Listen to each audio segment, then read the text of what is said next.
Assalamualaikum warahmatullahi wabarakatuh. Di video kali ini saya akan tes sebuah speaker 12 in yang lama gak dipakai.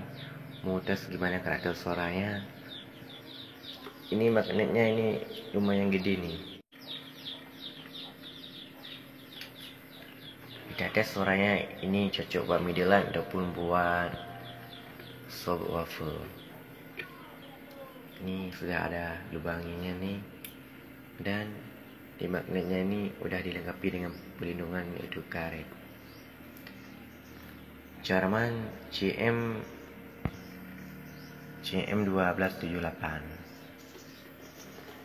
Kita tes pakai power dan equalizer 7 band aja ya. Oke, gas bright.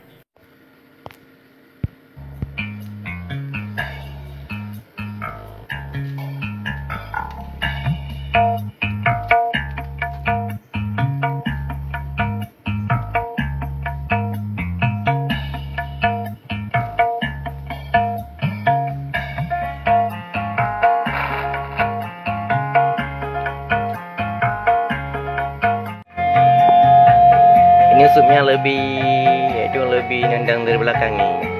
Padahal nih subnya ini belum aku naikin nih. Kan? Yang belum nih.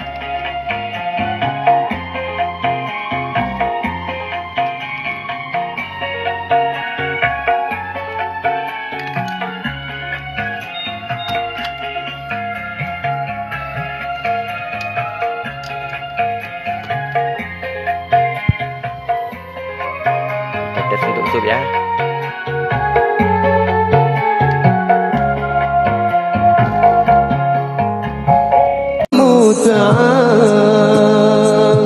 wal mutakabbirul majidu mu'mina